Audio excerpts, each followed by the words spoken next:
Welcome to the Board Game Snobs podcast. Critically harsh reviews with a touch of class.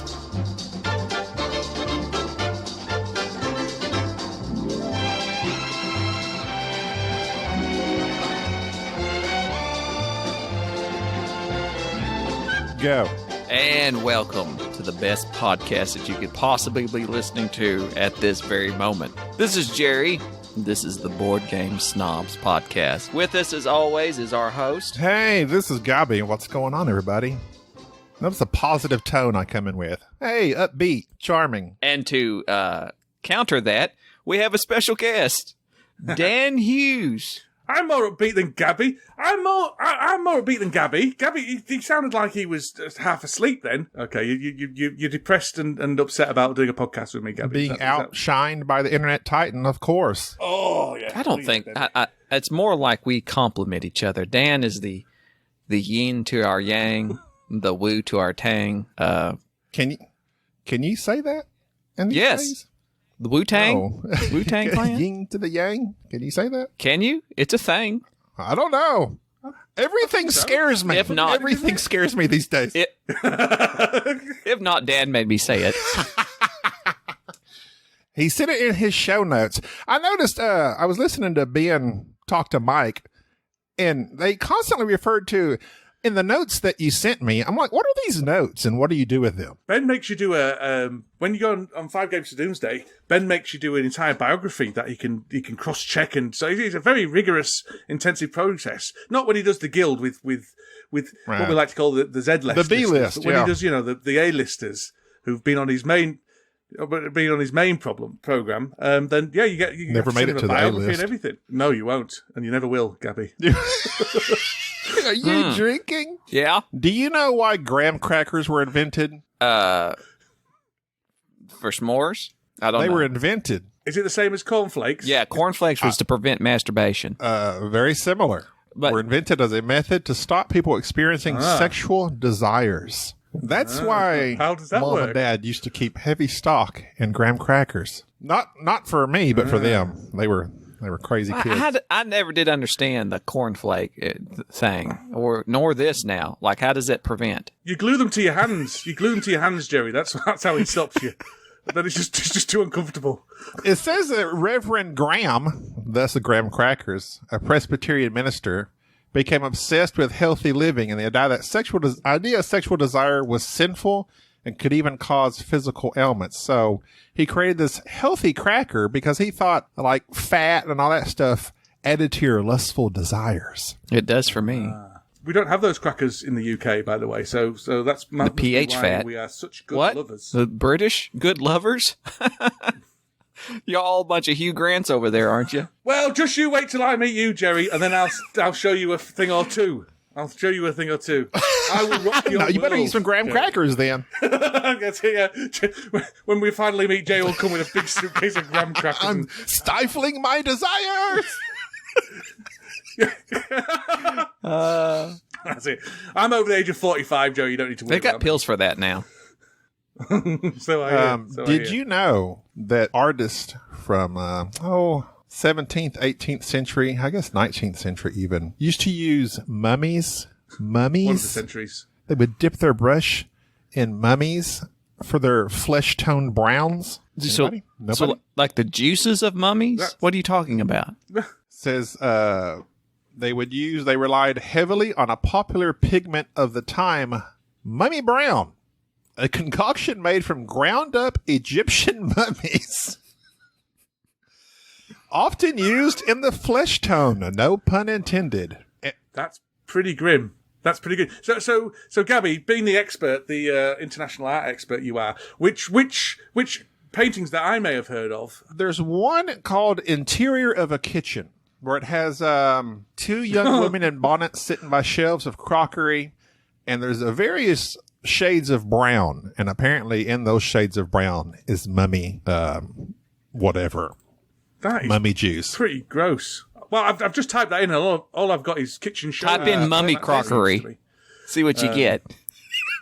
But it wasn't just artists that used ground-up mummies. Since the 12th century, Europeans, that would be you, Dan, had been eating Egyptian mummies as medicine. I am a European. It's delicious. It is delicious. I sprinkle it on my graham crackers on your beans and toast. Yeah. It comes pre-packed in this bandage. You just take the bandage off. You just do it slowly. So you just it keeps it fresh. So you just peel off the bit you need and then get the grater and just grate it off onto your cornflakes. Just like Mom used to make. Lovely. It came to a point. It says in later centuries, they didn't even bother with the mummified corpses. They went with unmummified corpses as mummy medicine. Well, they're just dead bodies, surely. They're just dead bodies. Gnawing on a dead body. Is that cannibalism? I think Isn't so. that just cannibalism, surely? Apparently, as I read the article, this is not Best Life Online, Jerry. This is sciencehistory.org. Oh, nice. .org gives it credence. So it says it apparently goes back to a misunderstanding of translation and Persian words and all this stuff. Apparently one of the translations of bitumen, you know? I know about that. The wife is always crapping at me.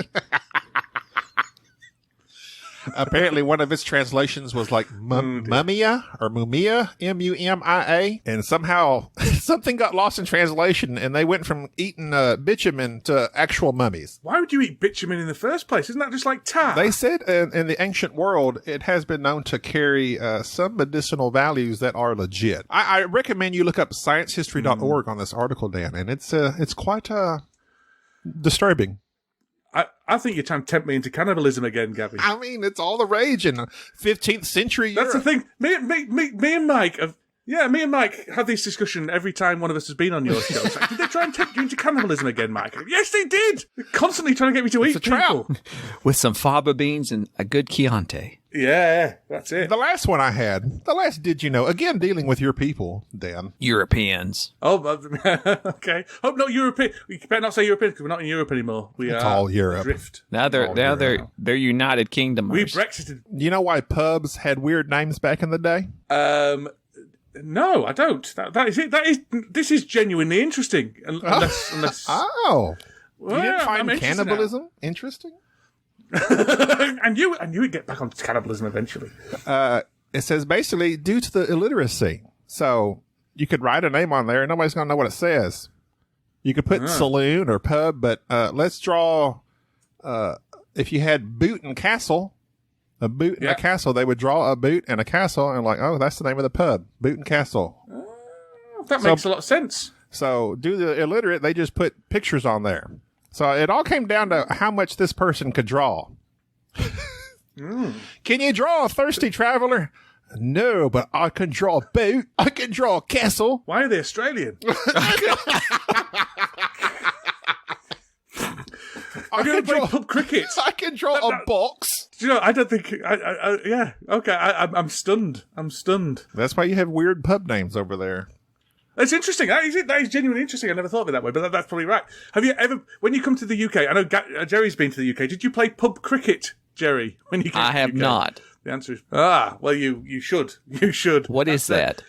In the days before children had iPads in the car and could watch various YouTube programs as they drove down the highways and byways of the UK, whenever you pass a pub, you see the name of it, and then for as many legs as the thing in the pub name, so it was like the King Henry, that's got 2 legs, and the Horse and Hounds, well then you could say there's at least 1 horse, and there's a horse and at least 2 hounds, so that's 12 legs, so that would be 12 points. But if you go past a pub where there's no legs, like the hinge and bracket, I could draw that. Do it, baby. Then you're out. So there you go. I'm just telling you some interesting English car games. We play this game in America, and I don't know if y'all do it over there because of the cars, but we have these things called Volkswagens, which were made by Volkswagens are German, you fool. Yeah, the Germans, they brought them over here, and so a lot of people drive them. And so anytime you see one, It doesn't matter what the ethnicity of the driver is. It's just if there's a Volkswagen on the road, you yell slug bug, and you're allowed to physically assault a person in the car with you. You are allowed to strike them. Even if they're driving? Even if they're driving, yes. It's very dangerous. Ah. Well, but it's based on the Volkswagen Beetle, which is a bug. Yeah. So you would say slug bug. Which was designed by Hitler. No comment. What was that? It was. Well, it wasn't. It was commissioned by Hitler anyway. I think Hitler had something to do with the design and the commissioning of a Volkswagen Beetle. Or that could be completely false, and you're going to get sued by the Volkswagen company. Either way, that's. Let me go to sciencehistory.org and confirm that. Yeah, confirm that. Type in Hitler and bug and see what comes up. Hitler and bugs. I'm trying to help you. Yeah. But no, I did not play pub cricket, but I will certainly do so next time. I went to the Nag's Head when I was there. That would get you 4 points. Ooh, how do you draw the nag? It wouldn't get you any points actually because it's a nag's head. So a nag is a horse, obviously. So it'd just be the horse's head. That was not obvious to me. I didn't know a nag was a horse. So are you still looking up Hitler and Beatles? No, my phone crashed when I put in Hitler, so I'm done. Fair enough. Hitler Beatles. Probably a good thing. That's all I got, Jerry. I know you've got. That's all you got. That was your best. That's all I got. So in 5 minutes, we've talked about. It's 13. 13 minutes. Well, I've taken notes for us. So far, we've talked about graham cracker masturbation, mummy coloring, and Hitler Beatles. So this has been a good. And I'm on here to plug a kids game as well. I'd like to point out I'm on here to plug a kids game. Oh wait, I do have a question for y'all. This is just okay. Some observations, not even questions. Observations. Can I comment on these observations, or am I? Yes, sir. Okay. Yes. Why would you not be able to comment? I don't know. Sometimes you don't like my comments. I never like your comments because you're always mean to me. Well, it's point taken. Go ahead. Okay, so as a shopper in Walmart, I acquire various items for other people. What monster drinks high pulp orange juice? Not here. And apparently by your silence, neither of you. I like the pulp. Not gonna lie. I don't mind. I like. Oh, it's disgusting. No. Do you not like to chew when you drink? I don't like to chew. No. Well, you've never drank a Guinness. You gotta have that pulp. That's good fiber. And see what fiber does is that helps clean out your colon. So I like that high pulp orange juice. I call that pulp fiction. Friction. Pulp friction. Oh, Pulp Friction. Nice. I should have known. I should have known you would like high pulp. When I said what monster, and Jerry chimes in. Yeah. No, I like a bit of pulp. I've never seen a high pulp. Oh, they've got high pulp. They that's load new it to me. down. It's like you're basically eating cereal. Speaking of, tasty. huh? I said tasty. Sorry. Well, so- Carry on. Speaking of, We're getting some lag. You keep telling me to put the hand up, and I can't find the hand up button, so I'm just. That's interrupting okay. you. Your vision's I'm too blurred. excited to be. I'm too excited to be on this podcast. High pulp orange juice, which I keep in my Uma thermos.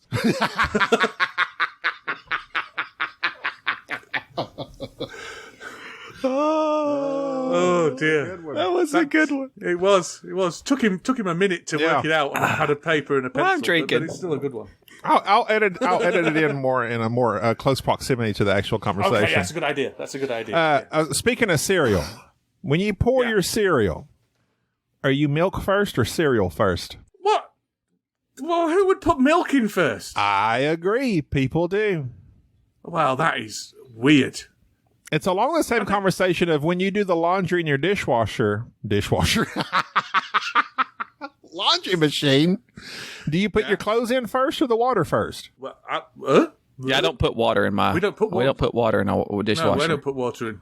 That And a washing machine. When you're washing your clothes in your washing machine, do you put the water in first or your clothes? I think your analogy is flawed. But I will say this: there are certain No, it's times. the same for me. There are certain times where you will, and I know this is brave of me to say, and I'll come out and say it. You will put your milk in first if you have a certain type of cereal that gets soggy quickly and also has high buoyancy, so it'll kind of float. So you won't do that with your frosted mini wheats or any type of frosted, any type of wheat. You want that stuff to be soaked if you're going to eat it. But there are certain cereals that you don't want soggy. I'm thinking of you. What's that? Golden Graham Crunch. Various other ones that you kind of want to float. Oh, you like that graham cracker, do you? Oh yeah, okay, yeah. I like to eat a little bit in the morning, kind of tamp me down throughout the day, you know. keep it at a reason. About 40%. 40% there. Take about Now with added bromide. take about 20% off. You know what I mean? You know what I'm saying? 20% off. No, I'm talking about arousal. It lets you sit down comfortably, doesn't it, Jerry? It lets you have a nice sit down. You're able to sit down properly then, aren't you? Right. I like most of my cereals soggy. It doesn't surprise me about you. I want to get back to this laundry machine thing. You don't put water in a British laundry machine. No. You don't? It goes in automatically.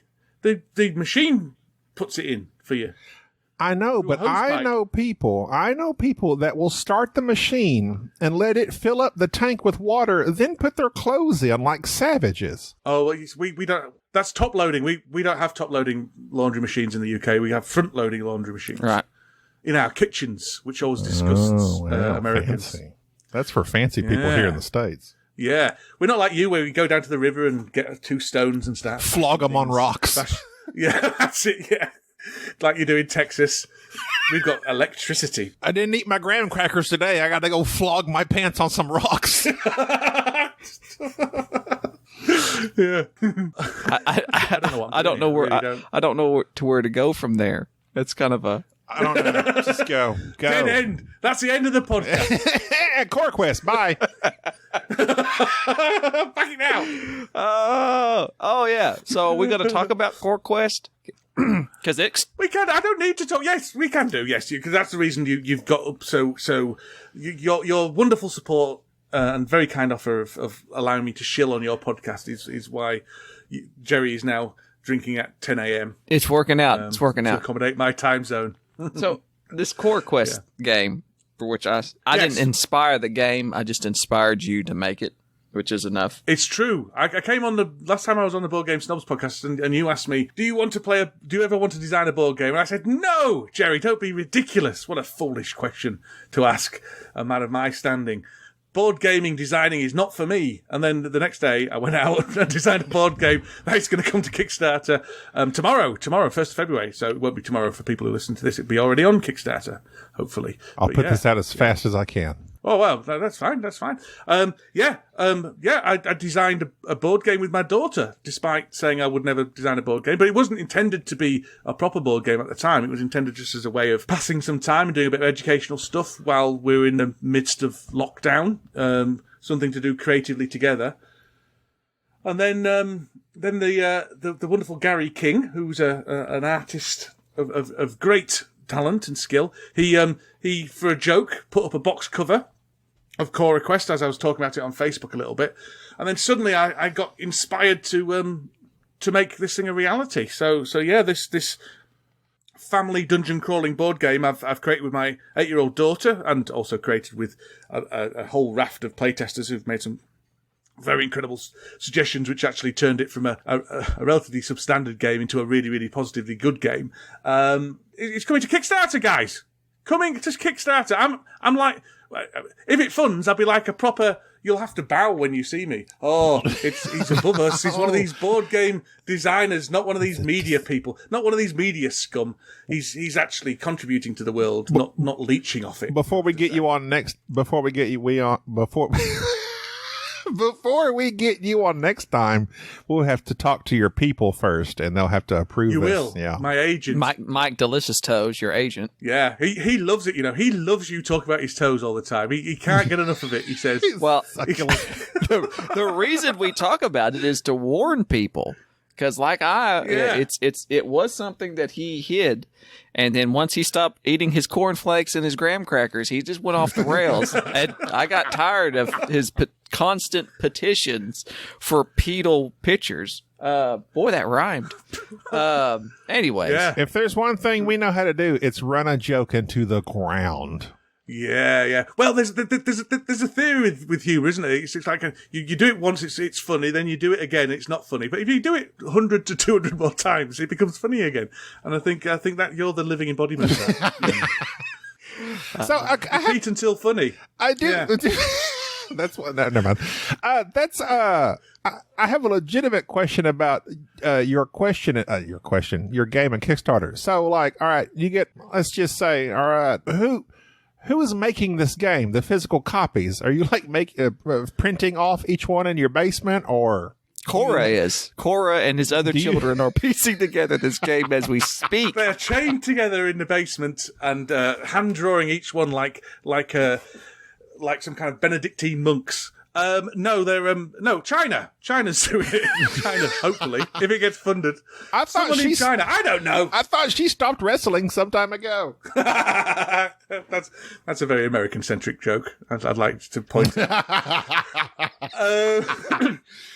Do you know who China is in the wrestling world? I do. Okay, so then it's not so American-centric. It's only because I'm unfortunately friends with some Americans. That's the only reason I know why. And they're just constantly going on about her. No, my friend Mark Cook, who's his profession is a board game project manager for Plastic Soldier Company, but he used to be the CEO of Hush Hush Games, who did Fog of Love. So he knows what he's doing in the board game world. He's managing all that side of things. So we have got a manufacturer lined up with proper quotes and everything. There's even a spreadsheet, guys. I've seen it. There's even a spreadsheet about costs and shipping and all sorts and stretch goals and all sorts of stuff. It's got numbers in and all sorts of stuff. So is this game only going to be distributed around the UK, or will it be able to be shipped to America? No, shipped to America. Yeah. We're shipping. We've got shipping partners. That's on the spreadsheet too. So it'll be custom free and all that kind of stuff. So anyone can get hold of it. Yeah, it's like a regular board game. It's not. I'm doing it properly. I'm not just creating it in my on my kitchen. Well, it was originally created on my kitchen table, but it's a proper board game. It's got professionally printed custom dice. It's got custom dice. I can tell you haven't looked at the flipping website. There's a website. You know what's big? I gave you a sneak. Here's what I gave you a sneak preview of that Kickstarter page. Only a select 1,000 have seen that. I was about to get on to the artwork, and is there suggestive artwork in it, or is it family friendly? It's family friendly. All the art is done by kids in this game. So it's either done by Cora or it's done by other kids from our Facebook community. Have sent us pictures of monsters and drawings and all that kind of stuff. And so there's actually snuck in there without us making a big deal of it. There's some artwork from the kids of various board game personalities as well. So there you go. Eric Sumner's got Eric Sumner's son's got some artwork in there. Roy Kennedy, he's got some artwork in there. His kids have got some artwork in there. So it's all done by friends and people who and then Gary has coloured them in to kind of make it all unified. So it's a really, I'm being all jokey and stuff, but I really believe in this. So all the kids in our Facebook community, and also Cora did a lot of the artwork as well, and they sent it in, and then Gary has kind of coloured it in really, and made it look really. I mean, the artwork is just charming in my opinion. As I say, I know I'm very biased about this game, and I know I get quite passionate about it. Swimmingly. So how did you get to the point that you knew you could take advantage of child labour? Well, the laws in the UK are very lax on child labour, and as long as you're related to them, you can exploit kids for as much money as you humanly can. So that's a benefit. But no, it has been a bit of a balancing act between what Cora's been enthusiastic to do, and I didn't want to make her do more than she wants to. So a lot of the play testing I've done either on my own or sent it out to friends with kids and things like that, because what I didn't want to do is make Cora play the same game over and over again until she's sick of her own game. That would be a real shame. But it's quite an engaging game anyway. It's quite an exciting game. She does still enjoy the game. I just haven't made her play it 3 times in a day like I've been playing it to kind of refine it and things like that. Quick question. Yeah, go on. So it's a cooperative design between you and Cora. What did Cora do? Cora came up with the initial concept. She wanted to design a dungeon crawling game. She decided on all the heroes. She decided on their powers, with some support from myself. But, we kind of brainstormed it, but she decided on it all. She basically decided on most of the mechanics in that, I gave her options that she could take, and she chose from I gave her like 3 options on how to do line of sight, and she went for the one that she felt was best. So she's been, as far as an 8-year-old can be, she's been an integral part all the way through. It's not just her name on the box, nothing else. She's definitely contributed, because this was, as I say, this didn't start as an attempt to design a game to bring to Kickstarter. It started as an attempt to do something creative together, and so obviously she had full involvement in that, because that's the entire purpose of it, really. What's your profit margin? Well, about 98%, I'm thinking. The trick with Kickstarter is, you see, you don't actually have to deliver the product. It's all in the small print. So as long as you've got a good enough marketing thing. No, I don't know. The profit margin's pretty small, especially if we only just fund. If we only just fund, I'm out about 700 quid, to be honest, because I've spent all that. Yeah, but I mean, I don't mind that, because it's been trickling. It's one of those situations where if money trickles out of your account, you don't really notice it going. If I had to spend £700, but that's like for various things like the website and the prototypes and all sorts of stuff like that, and post it. I mean, it's cost me £50 per prototype to post them off to reviewers and things like that. So if it only just funds, then I won't get much of that back, but it will go out to people, and that's what I really care about, is it being in the hands of other people, and having a kind of legacy for Cora. And I'll also, if it only just funds, 400 copies will go out and 600 copies will get delivered to my house. So I don't know what I'm going to do with them, but because the minimum order is 1,000. Donated to libraries. Very nice. You donate to libraries, and they can donate that to the bin, no doubt. No. Yes, I think we'll donate it to various places. But yeah, no, but it's not about that, to be honest. It's not about the money. It's about having a project that we started in a really crappy year, and then Cora being able to look back on that year as not as the year of absolute drudgery, but as a year that we did this, and she'll always have something to show for it, and that's what I'm really excited about. I can't even remember what I've said. Have I said what actually the game is? A cooperative dungeon crawling game aimed at families. Did I say that? Right. So the characters, it's like kids crawling through a dungeons being killed in horrific ways. Is that correct? Yeah. Well, no, we don't get killed in CoraQuest. You get defeated in CoraQuest, and you don't kill anybody else. You just defeat them. But kids like violence anyway. Let's face it. Respawn. Star Wars is a U-rated film, and yet someone gets his arm chopped off, and you see it bloody on the floor. I don't know if you. It's. What's a U-rated film? Universal, so you don't even need your parent. So there's it's the one under PG. You've got PG over there, haven't you? We have G. What does G stand for? It's general, the general population. Right. Yeah. So U is the one. It's usually the one that a Disney film is released under, or something like that. U is like the lowest classification you can get. That you don't. They're saying a parent doesn't need to look over this to see whether it's appropriate for their little delicate lotus petals. And Star Wars had near incest. Well, you didn't know that at the time, did you? To be fair, that's Gabby's defense. What? Most incestuous up. Most of Disney stuff here is PG. Like our standards are a little higher than the Europeans, y'all. Whatever goes over there is not necessarily what flies over here. You just said you didn't have PG. We have PG, and you said, "What's that?" We have PG, we have PG-13, and we have G, which is for general audiences. We don't have something that's universally accepted. Like, even general audiences is like, still yet, there might be something in there. You Brits are always putting a U in places that it doesn't belong. Oh, very good, very good. Well, I was just going to claim that you Americans are always claiming things count for larger bodies, like the World Series, where only America plays. Mr. Universe, what's all that about? How do you know? Hey, Arnold is from Austria. With all the kangaroos and stuff. Yeah, g'day, mate. Another shrimp on the barbie. Yeah, that's it, yeah. Austria, that's a Dumb and Dumber. It's Austria, huh? Put another shrimp on the barbie. I always think of you guys as being very very similar to Dumb and Dumber, to be honest. That's the kind of bracket I've got you in. The Dumb and Dumber of the podcasting world. So you're saying there's a chance. It was a good film, that, wasn't it? Real classic. Dumb and Dumber is one of those films, like a lot of 90s films don't hold up. The Mask, not funny to me anymore. Even Ace Ventura, not that funny, I think Dumb and Dumber isn't zany. That's the issue. The Mask and Ace Ventura were zany. And zany's always a bit wearisome, to be honest. Yeah. If anyone ever describes themselves as zany, you know you need to try and get away from them as quickly as possible. You got to watch out for me. I'm a bit zany. You're the most boring person in the world. Just a couple of wild and crazy guys. Wild and crazy guys.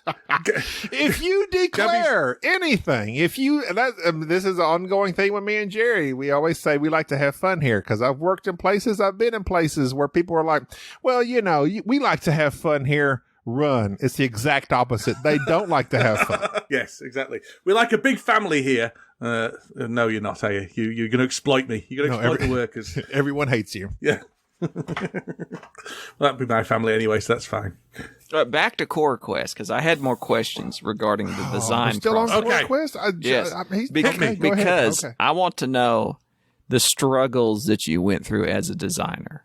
Like, how did you, from the beginning, and getting this set up on Kickstarter? I think that's really the thing that holds back a lot of people who have these ideas for board games, is that all the hoops you have to jump through for getting quotes and so forth and so on. So walk us down that. Well, in that regard, the issue is, Jerry, I'm in an incredibly privileged position, and I recognise that. And to some extent, that privileged position is one of my own making, in that I've been in this space, as people like to call it, for a long time now. I've been making board game media content. I've been making friends all over the world. If you were a horrendous human being, you'd call it networking. I wouldn't call it networking at all, because it's never been with the aim of getting things out of people. But I've made a lot of friends. I've made a lot of friends over the years, and it left me in a unique position to ruthlessly exploit those friends for everything I possibly could. And so basically, it's not been that hard because I've known people who've known stuff. Like I know Gary, who's great at art. I've known Mark, who's very good at logistics and all the business side of things. And so I could tap into those skills. So if it wasn't for Gary and Mark, this would never get off the ground because I'd just be incompetent, basically. And I've been very happy doing the design and the marketing to some extent, because there are areas where I feel confident in. But I wouldn't be able to, if I'd had to, if I had to commission an artist and work out quotes and all that kind of stuff, I'd be dead in the water and it would never have happened. So I haven't really got an answer how other people can do it, because I've just been very lucky in that I've known people who can help me. And people have been incredibly generous with their time. We've got a lady called Ruth, and who has done a lot of the proofreading, and also Mike the Pillock Pool. He's done a lot of the proofreading as well. There's Gary, there's a guy called Cameron who made the Tabletop Simulator mod, and a friend called Bob who's made actually an app for us where you can design, you upload your own picture and you can design your own character for CoraQuest and then print it off, and then you've got a character card and then a standee for it, and it's absolutely fantastic. But you could never have done that without these people. So just like it takes a village to raise a child, it's taken a village to make this board game. And I think that's one of the things I really like about it, the kind of community feel behind it all. I don't think you guys can hear me, to be honest. Can you hear me? Yeah, I'm listening intently. All right, okay. You might have to edit that bit out then, Gabby. I'm here. I'm you're just talking a lot and I'm listening. Hey there, listeners. Gabby here, editor-in-chief of the podcast. Although Jerry's been doing some editing here lately himself, so very nice. Just wanted to, Dan asked this question, partly because we were losing him throughout this podcast. The internet connection was very, very bad, so we lost large swaths of what he said on our ends. But, Dan, he just kept on talking, and so at one point he asked, are we still there, are we listening? And unfortunately, we heard that part and we were able to chime in. But fortunately, we were all recording on our own side and able to piece this together. So thank you for bearing with us. And hopefully you don't notice the issue until I have just now put a statement out there. So you're welcome, Dan, for being able to talk without interruption. And now that I've interrupted, you may proceed. Oh, that's fine. That's fine. I do tend to talk a lot, so that's okay. They're the bits in the podcast that I'll like the most, the bits where I talk. So, but design challenges. Now, what I did find was that with the playtesting thing, because I'm a very petty man, when people used to send me negative feedback, it used to have to take about 2 or 3 hours for me to come down off my huff and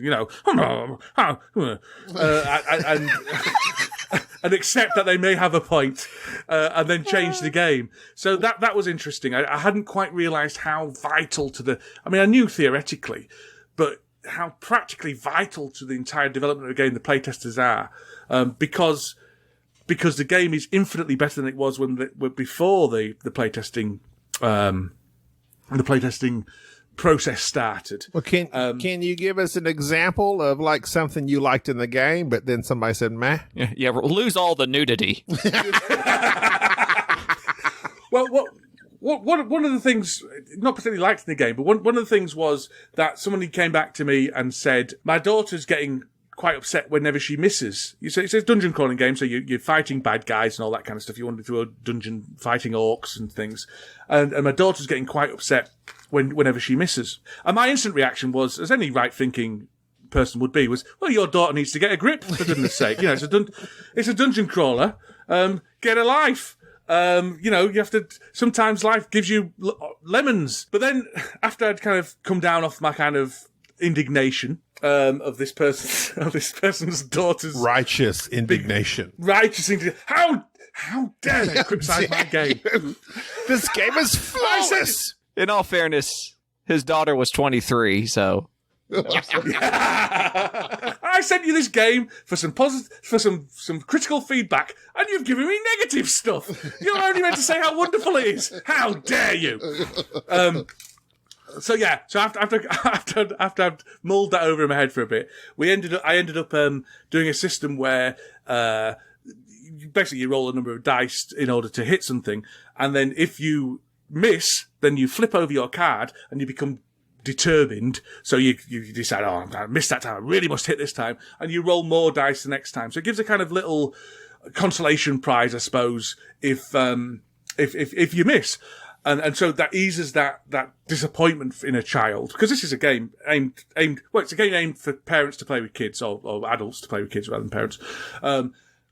It's a family game, but it's no fun if the child is upset because they can't hit something. So that little bit of a kind of, you missed, but you've got a lot better chance next time, and you might do 3 damage next time rather than 2. Just helps that along. And that's an element of the game which we got loads of positive feedback on. And Cora absolutely adores, but I don't think we'd have come up with that on our own without that bit of feedback. So it's just interesting how every kind of round of playtesting led to a eureka moment for us, for me, and for Cora. When we, because what I do is I bring the feedback back to her, and then say, so how, these are the ways I've thought we could solve this. How do you think? Which one do you prefer? And she'll go for, and we'll talk it through, and then move on from there. Why did you choose to self-publish rather than go with another company? Have a company publish? I mean, nobody would take it. Yeah, well, no, actually, we did get some interest from some publishers. I think mainly because I'm quite a big deal on the internet. And, quite a big deal. Perhaps you've heard of me. I'm a bit of an internet titan. I was actually talking to a publisher about. They were sending me a game to review for Dan and Cora, and then I said, well, would you mind having a look at this and see what you think of it? And there was noises made, nowhere near a deal or anything like that, but noises. But Gary and I decided that we wanted to take it to Kickstarter because we wanted to do it our way. I was very keen that Gary stayed involved all the way through the project, so I didn't want a house artist to come in and take the art off him. But also that we wanted it to be a community project. One of the key things of this is that all the art in it's done by kids from Cora, but also kids from all over the world from the kind of community that's built up around the game. And we wanted it to be something that we could make very customizable and have an area on our website where you can make your own monsters and you can make your own enemies, you can make your own stories. Everything is really customizable. There's lots in the box just to go on with if you don't want to do that. But if you want to make CoraQuest completely your own, as a family, this is my family's version of CoraQuest with our own heroes and adventures and characters and all sorts of stuff. You can do that. And we were just a bit worried that it would take a fight really to do that with a publisher. And we just thought, well, and we both fancy doing a Kickstarter. You see all these Kickstarters going, I think, well, it can't be that hard, can it? Can't be that hard, guys. Simon do it, and they're a bunch of idiots. They've got minis though, and it's interesting that you decided not to have minis. Are bring that out later? Are you going to have the... No. Because the key thing with this game is that kids can make their own stuff and play with their own stuff in the game. And one thing a kid can't do is make a mini, but they can make standees. In fact, it's very easy to make a standee, and we've got this app which allows you to make your own standee as well. So, you design, you upload your picture, you choose what abilities or make your own abilities up on this app, and then you print it out, and it prints out a character card for you that looks all official, and it also prints out some standees for you to use. So you can make your own standee. So you can have nudity in this game. You can do if you want. Yeah, I'm very tempted to make an A-team version of CoraQuest where the A-team go battling monsters in the dungeon. I don't want to see. I don't want to see a nude Mr. T. But you want to see a nude Murdoch? Admit it. But where are the metal coins? Where are the metal coins? Well, Gabby, what you do is reach into your trouser pocket. Trousers? Yeah. What am I, Wallace and Gromit? I don't have trousers. Pants, then. You know pants mean underpants in the UK. I didn't want you to tell you to reach into your pants. I didn't know that. Pants mean underpants? Those are that's your underwear. Yeah, and we do have the word underwear as well. But if you said, I'm going to buy some pants, people would think you were going to buy some underwear. So when Bob Barker says, reach into my pants and get $100, nobody will want. It's hilarious. It's hilarious. Which is why the game this game is broken. We had a game called In My Pants, where you say that I don't know if you've heard this. You say the name of a board game and then you say In My Pants afterwards, and it makes it hilarious. Like Feast for Odin, In My Pants, etc. Which is why it's even funnier in the UK, because it's even ruder in the UK. Age of Discovery, In My Pants. There is no board game that doesn't make hilarious. Splendor, In My Pants. There's no. It's a fantastic Dwellings of Everdale, In My Pants. Speaking of Kickstarters, they have Big Apple on Kickstarter, In My Pants. Big Apple. What is Big Apple? Never heard of it. I'm so out of touch. Are you familiar with a Ricky Valance? Ricky Valance and the Four Seasons. I don't know. He sang the song "Tell Laura I Love Her." Tell Laura I love her. Yes. No, I've never heard of it. Tell Laura I need her. Tell Laura not to cry. My love for her will never die. Yes. Okay, so I heard that song when I was a boy, and I was like, "What is it?" Along the same time as the Everly Brothers' "Ebony Eyes." You ever heard that song? No, I don't think I've heard that one. Basically, a guy's like waiting for his future wife to come, but she dies in a plane crash. cheery song. Cheery song. So then Ray Peterson here in the States sings "Tell Laura I Love Her" about a young man who wants to marry Laura, but he needs some money, so he gets involved in a stock car race and then dies in a fiery crash as described in the song. Yes. So as they pull him from the gruesome fire, he's, near death. He's like, "Tell Laura I love her," as you you sing it very well, Dan. I'm very impressed. Thank you. I'll give you, there's another song like that as well. I'll give you a rendition of that later. And it's like Laura and Tommy. He drove his car to the racing grounds. Is there a point to this, by the way? He was the youngest driver. I was just wondering if you were familiar with Ricky Valance, because apparently it was banned in the UK, and then Ricky Valance sang the UK version of it, even though Ray Peterson sang it here in the States. And I was just curious. Oh, interesting. No, I didn't know Ricky Valance. No, yeah, I've definitely heard of Ricky Valance, but I didn't know it was banned in the UK. There's lots of things The Exorcist was banned in the UK for a long time as well. Various things. And this is a tired old one, but you may not know it. Did you know that the Teenage Mutant Ninja Turtles weren't called that in the UK? I heard this somewhere. I can't remember what they were called, though. Yes. It was Teenage Mutant Hero Turtles because they were afraid that all the youth of the UK would suddenly start throwing stars around and getting there was a big problem with nunchucks for a while in my youth. An influx of ninjas have entered the UK. There was. I do definitely remember there was a big problem with nunchucks in the UK for a while. Oh, man. I remember when my brother was in school in the 80s, throwing stars were a big thing. Throwing stars. He had like 3 of them, and he would toss them. I'm like, why do you have that? Oh, no, everybody in school has them. So I don't know. They were inspired to be ninjas, maybe, by the Ninja Turtles. You see, it's corrupting the children. We were right to call them hero turtles. Think of the children. and also butterfly knives. My brother always had a butterfly knife. Oh, yeah. Well, they're banned in the UK as well, butterfly knives. Oh, those were so cool.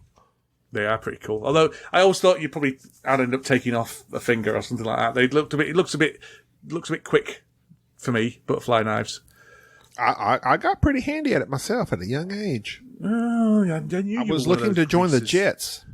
One of those greasers. Oh, did you see that Seth MacFarlane is wanting to remake Naked Gun starring Liam Neeson? He's dead. What do you think? Liam Neeson's dead. How could you make it? He's dead. You're thinking of Gandhi. Not Leslie Nielsen, Liam Neeson. Oh, Taken. I'm sorry. Yes! What happened to Liam? Sorry. I don't like this idea. I'm taken back by it, you could say. It won't work, will it? It won't work. He'd be better off making his own spoof thing. Well, I like Liam Neeson in it because Leslie Nielsen was a serious actor when he started making Airplane, but it needs somebody who's going to be completely straight all the way through, isn't it? Liam Neeson could do it, but Seth MacFarlane is not the director for this. I don't know. He's done comedies.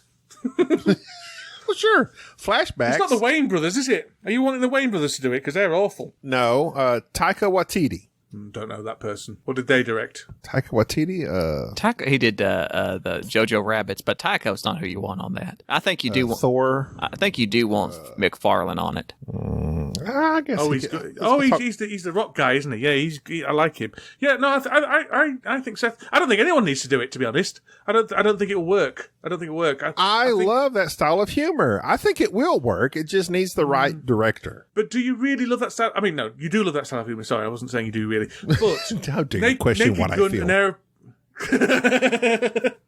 Do you really get me though? Oh, no, Naked Gun and Airplane were of their time worked, but then you got like Scary Movie and Scary Movie 3, and they weren't that funny, were they? Do you know what I mean? It wears off. It wears off that kind of stuff, and that was It's very of the time. Although Airplane, to me, Airplane is the only one that withholds the test of time because all the other ones make too many references, like pop culture references that don't hold up. Yeah, I tried watching Naked Gun with my 14-year-old son about a couple of months ago, and he got bored and wandered off halfway through, which and to be honest, I don't blame him because it did feel a bit dated. Whereas when I was a 14-year-old, Naked Gun was the absolute pinnacle of humour. There was no finer. You know what I mean? I was on the floor rolling around. So I'll tell you a good one. Hot Shots. There was nothing better than Hot Shots and Hot Shots Part 2. Charlie Sheen. Part 2. Yes.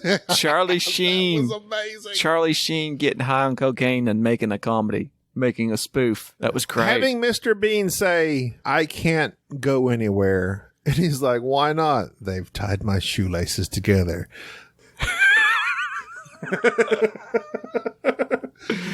We got to get out of here. I can't go. I think the equivalent these days would be something like Team America. And that was amazing. That was very funny. But it was a similar kind of silly humour, but slightly more, I don't know if it would be knowing or intelligent. I don't think you could really call it intelligent, but yeah.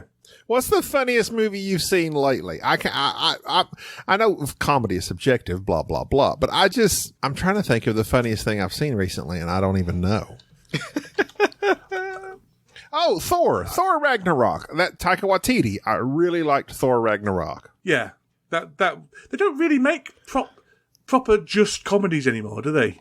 It's usually humor within the rest of within a wider context. It's like an action comedy rather than, like the guy that makes the 40-year-old virgin movies. Like it's that. Right, yeah.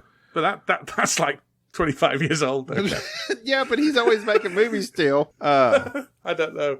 The only film, there's only been 2 films that have been in tears in the cinema and uncontrollable laughter, and they're both by the same people. And it was South Park, Bigger, Longer, and Cut, and Team America. And I don't know why they were so funny to me, but I I could not control myself in parts of those when it would just to get anything right. And there's nothing giggling. And there's nothing you can. I'm giggling like a schoolgirl. There's nothing you could repeat on the podcast. The bits that I found hilarious, but it was just I don't know. It's that thing about almost shock being funny, isn't it? Really, but yeah, I really enjoyed those two. Hey, he's coming to the Dice Tower, isn't he? What's his face? Trey. What's his face? Yes. Trey Parker. Yes. Isn't that weird? That's one of your stretch goals. Oh, I meant to ask you about that. 100 games, Dan? 100, really? 100 kids games, no less, Gabby. Oh my gosh. Are you going to be able to do it? Well, I'm just going to say CoraQuest for each one. That's my plan. And then number Never one, want to miss a marketing opportunity. Railways of the World. No, I'm not going to do my games. I'm going to do kids games. Oh, it's all me and kids Cora. games, really? Yeah. Well, that's what I'm going to choose to do. Yeah, because Dan and Cora's top 100, so I'm going to do games that me and Cora play together. And I've got 150 kids games. So I'll just knock 50 of them out. I mean, granted, the 100 to 90 list is going to be pretty, barrel scraping. But I think that's. If you talk to anyone who does one of those top, I was talking to Gary Pope who did one once, and he was saying it was an absolute nightmare. I was thinking, no, maybe I shouldn't. Have you heard of tic-tac-toe? Yeah, that's it. Yeah, number 98. Guess who? Actually, Guess Who probably will be on there because Cora loves it. But yeah. I tried to watch. The Dice Tower just did their top 100, and I feel like most people just, unless you're just a diehard fan, you must skip over that until the top 20 or top 30 area. Yeah, especially as they put them out so quickly after each other as well. It's not like one a week, is it? It's like they did 3.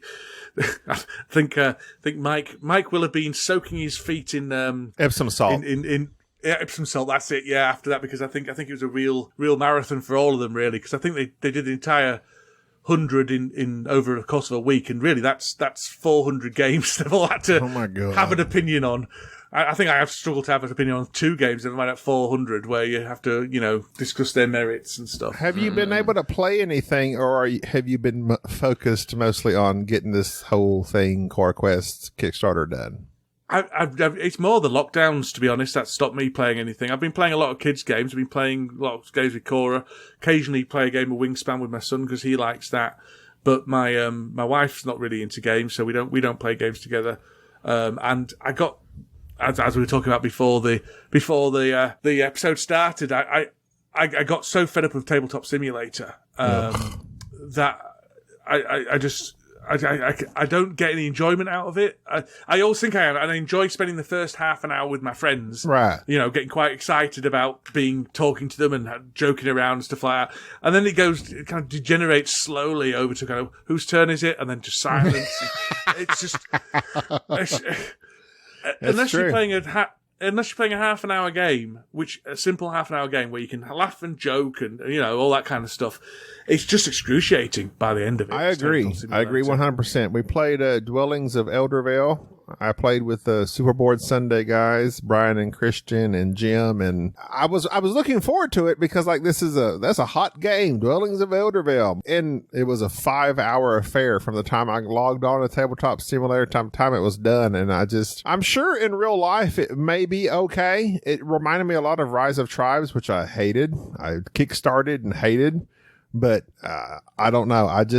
Me and Jerry have been Board Game Arena. Yokohama, Board Game Arena. We've played that like 5 or 6 times so far. Jerry's on it all the time. Give me Board Game Arena any day. Point and click. That's all I want to do. Yeah. I think it's great. I think it's very clever. I just don't think it replaces it for me, unfortunately. I don't know. It's very difficult for everything to survive this. Because it was all. I'm not making any sense here. Use your words, Tim. I'm trying to use my words. The beginning of the lockdown, the first time we were locked down, it was all novel and, we'll meet up weekly and we'll keep in contact and all this. And then it's just gone on and on and on. And it's getting to the point where I don't think I'm in favour of this COVID thing, guys. I don't like it. I've decided I'm not a fan. And the UK's this is our 3rd lockdown now. We're in a full lockdown again. And it's just like, it's the energy you have to try and maintain these things is just ebbed away slowly, and thank goodness I've had CoraQuest to do because I'm sure I would have sunk into a depression, if I'm honest. And also, thank goodness, I've got a job where I leave the house and I go and visit people and I interact with people. Because my wife's been working from home, so she's just been in the same four walls all the time. It's just, I've had enough now. I've had enough. I don't like it. I've made my mind up. Okay. Hello? Jerry? What? Oh. Jerry, you there? Yeah, no, I thought you were picking that up. Did you fall asleep? Oh, my God. No, we were talking about CoraQuest, and all of a sudden you start talking about singing and dancing, and it just kind of went off the rails there, which is fine. It's all right. We don't have to... Yeah. But you're hating on Tabletop Simulator, which I must concur. I have not. I enjoyed the novelty of it when it first started off, but now I've really switched to Board Game Arena. I need something that's a little more on the rails, point and click, and not this 3D representation. I don't need that, and it's kind of. It really has kind of. I do love Board Game Arena much more than the 3D representation of Tabletop Simulator. It's just it's annoying to me. It's so tedious. It's just so. I don't have to click with my left on the mouse, then push a W to scan up on the board where I want to go. Oh, they're not there, so I need to go A and then S, then D, then drop it. Oh, it fell off to the side. I got to pick it up again. Oh my God. Right. I picked up the entire deck by mistake. I'll tell you where it is very useful, though, and I have used it a lot, is playtesting CoraQuest, because I've been doing that with people, and that's been incredibly useful. Just to bring it back. Yeah, no, that wasn't intentional, but a lot of designers I've seen have said that it's an incredibly useful tool to playtest, and they think they will go forward even doing that, because it means you can do it with people from all over the world who aren't sick of the sight of you. So that's a positive thing. Right. Well, unfortunately, my wife has begun kind of playing board games since the lockdown. We've played several games that we've both of us have really enjoyed. And here particularly, I don't know if y'all, the Spiral Desires nominee, My City by Reiner Knizia. We have been... All right, yeah. Yes. I happened to pick that up here recently, and we're about halfway through it. It's a legacy game. But I mean, you can play the legacy game, but then there's also just a generic game in the box, where it's a tetra nomino game where you're kind of piecing together your city, and it's exactly the type of thing I do not like. But it has really caught on with us, and we've been really enjoying it. Mm. And he knows what he's doing. Is that Reiner Knizia, though? To be fair, yeah, he knows, and I mean, it's just my wife has expressed time and time again that it starts off very slow. And then it just ramps up. Like each chapter, there's a new rule, or there's a variation on a rule, or there's a different little twist each time that makes the game a little bit different. And it's really easy to score. It's really quick to play. And I mean, just last night, I think we sat down and went through 2 chapters of it, which is like 6 games, like 6 separate times of building your city out with these little pieces on the board, then wiping them clean and starting over.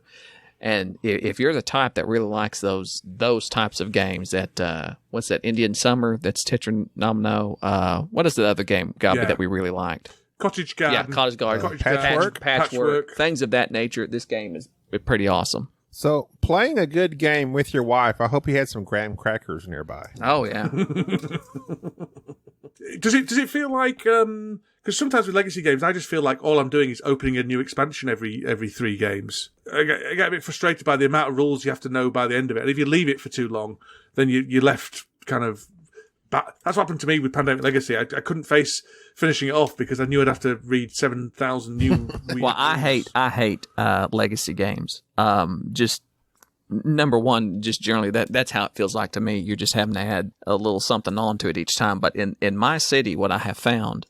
The first couple of games is just teaching you the scoring and, the various layout of how to play the game. But the rules that it adds so far into it have been one-off rules for that chapter. So a chapter is generally like 3 games. And so it's like, on this chapter, this rule applies. You can't, I don't want to spoil anything, but it takes one little rule and either takes something away or adds it to it. You can't build on this portion of the board, or you have to do this. You changes your objective. And it's neat because you play it for that chapter, and there was one particular chapter that we just went through that we did not like at all. I mean, it was particularly rough in terms of scoring and just trying to, figure out what you needed to do. And then, we played, 3 games of it, and then we're done. We're on the next chapter, and it's like, okay, so we no longer are constricted by that one rule we didn't like. It's now on to something else. Right, okay, yeah. And so it really keeps, it's very light for what it is. It does not pile on the rules. I mean, it spoon feeds them to you, and the few that are legacy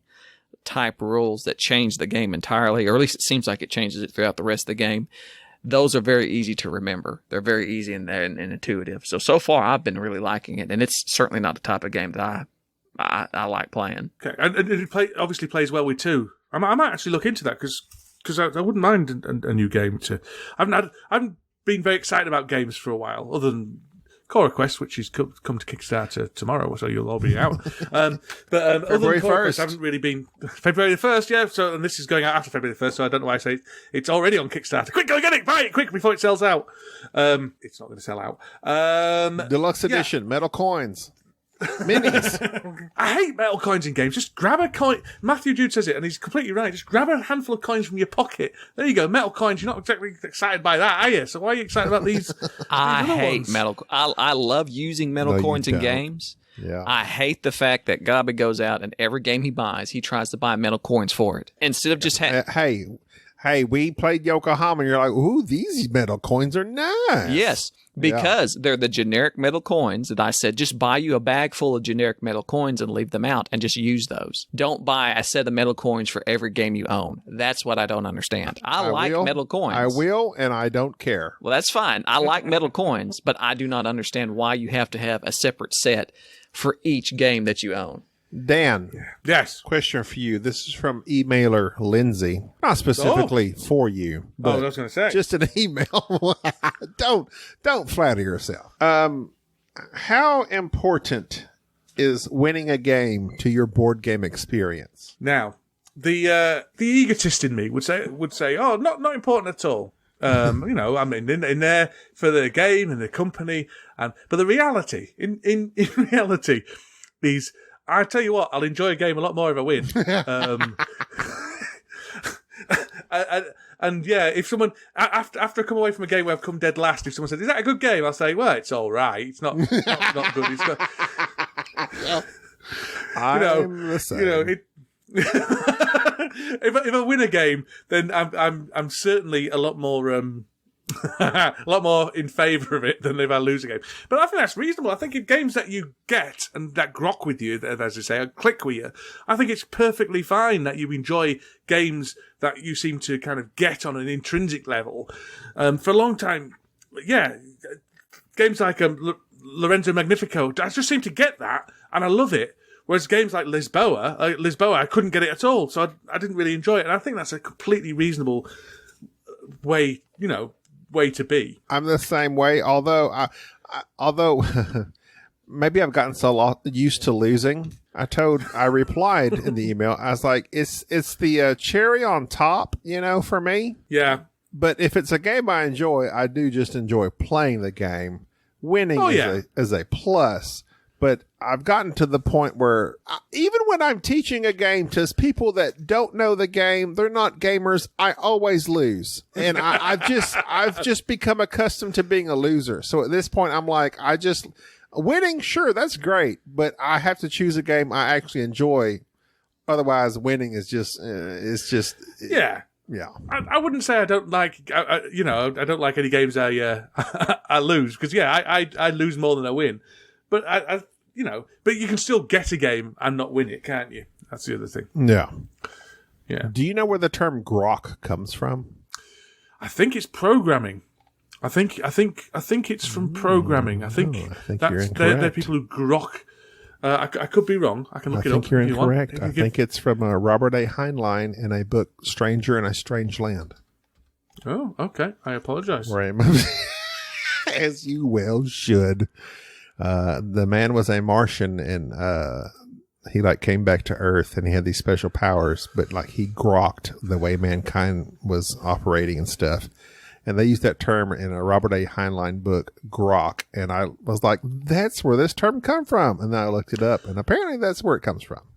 You are right. It's from the 1961 novel called Stranger in a Strange Land. I read that book.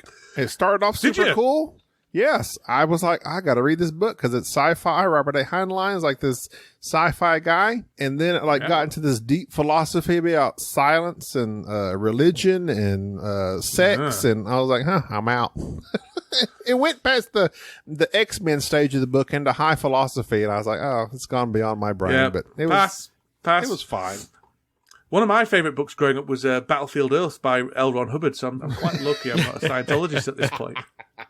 Oh, wow. Yeah, I really enjoyed it. Yeah. Your theon or metal chlorine level wasn't high enough. Exactly. I went to university in a place where there was... Anyway, better not talk about Scientologists because you'll get sued. So... They're a bit aggressive with all that kind of stuff, aren't they? We've got Leah Remini on our side. Oh, I don't know who that is. Who's Leah Remini? Is she one of the Star Wars people? She's from King of Queens. King of Queens, that's right. I knew it was one of those shows. Yeah, and she used to be a Scientologist. And also Saved by the Bell when Zach Morris went to the beach for his week vacation that summer. Oh, yeah. Oh, I remember that. I remember that episode. Yeah, that was Classic Leah Remini. Saved by the Bell episode. I'm thinking we should leave it here because I don't know where else to take this because you've really... No, we're going to start talking about Paul from the Wonder Years in a minute. Yeah, and that's what I'm trying to avoid. I don't want to take this deep dive down into the... No one wants that. Nobody wants that. No one wants that. I think we're good. We've shielded CoraQuest. I feel as if people know about graham crackers and mummy coloring and things of that nature. Yeah. I think that people who know Dan, everybody knows Dan. He's the sporadically bored guy. He's the guy Dan and Cora on the Dice Tower. So if you want to send him hate mail, just send it to tom@thedicetower.com and that's it. And there you go. That's it. With nudes. With nudes for the CoraQuest expansion. Could people please not send Tom Vassell nudes and say, could he pass them on to Dan Hughes, please? Because he would not appreciate that at all, I don't think. Okay, so don't do that. Don't do that. Send them directly to Mike Delicious Toes at Hotmail. That's HOTMALE.com. And yeah, send that's Dan's agent. Well, I told you guys about the time I was showing my dad what the internet was, didn't I? And because I'm an atrocious speller, and so I said, and this is the email, program, and I typed in Hotmail, but it wasn't MAIL. I misspelled that one and came up with a website that my dad was not expecting to see. I didn't know you had mail in Britain. I thought you had post. I thought it would be Hot Post. Hot Post. Anyways, Gabi, sign us off. Well, that's going to do it for this episode of Board Game Snobs. Thank you, Dan, for being on. Dan, any last words? Well, if anyone does want to have a look at CoraQuest, then you can find it over on Kickstarter. And if you want to have a look at the website, it's coraquest.com. But Kickstarter's got all the information you need. A video by Mike Delicious Toes himself is on that page. Yes, check out his OnlyFans page. And as for me and Jerry, we're the Board Game Snobs. Email us at boardgamesnobs.com. No, wait. boardgamesnobs@gmail.com. Follow us on Facebook. Follow Dan at Sporadically Bored on Facebook and all his Dice Tower stuff. And that's going to do it for this episode. Dan, thanks for coming on. Thank you very much for having me, guys. I really appreciate it. Bye-bye. All righty. Thank you for listening to the Board Game Snobs. Stay classy.